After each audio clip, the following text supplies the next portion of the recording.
नाक, बूतर और अंडे देने वाली मुर्गी। एक छोटे से गांव में रमेश नाम का किसान रहता था। उसके पास कई तरह के पक्षी थे, कबूतर, मुर्गियां और बत्तखें।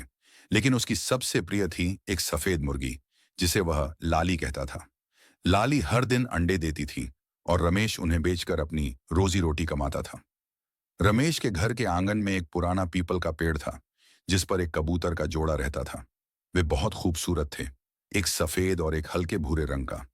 रमेश उन्हें भी दाना डालता था और धीरे धीरे वे उसके पालतू पक्षियों के साथ घुल मिल गए। अनोखा रिश्ता। एक दिन रमेश ने देखा कि लाली के अंडों के पास सफेद कबूतर बैठा हुआ था।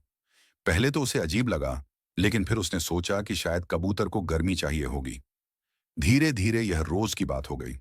सफेद कबूतर हमेशा लाली के अंडों के पास बैठता, जैसे वह उनकी देखभाल कर रहा हो। कुछ हफ्तों बाद जब अंडों से चूजे निकलने का समय आया, तो रमेश हैरान रह गया।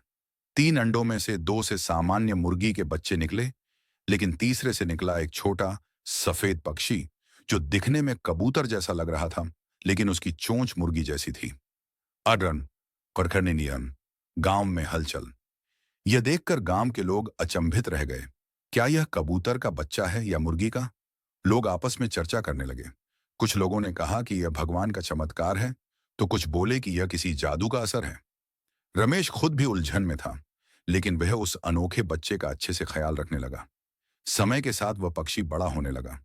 उसमें कबूतर की उड़ने की क्षमता तो थी, लेकिन वह दाना चुगने में मुर्गियों जैसा था। एक दिन गांव में एक पक्षी विशेषज्ञ आया। उसने बताया कि कभी-कभी प्रकृति में ऐसी असामान्य घटनाएं हो जाती हैं, जहां दो अलग-अलग प्रजातियों के बीच एक अनोखा संबंध बन जाता है।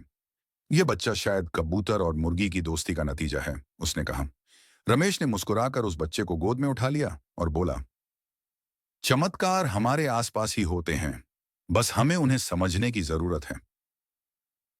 इसके बाद गांव के लोग भी इस अनोखे पक्षी को देखने और रमेश की कहानी सुनने आने लगे। वह पक्षी गांव की शान बन गया और रमेश को अपने पालतू पक्षियों पर पहले से भी ज्यादा गर्व होने लगा।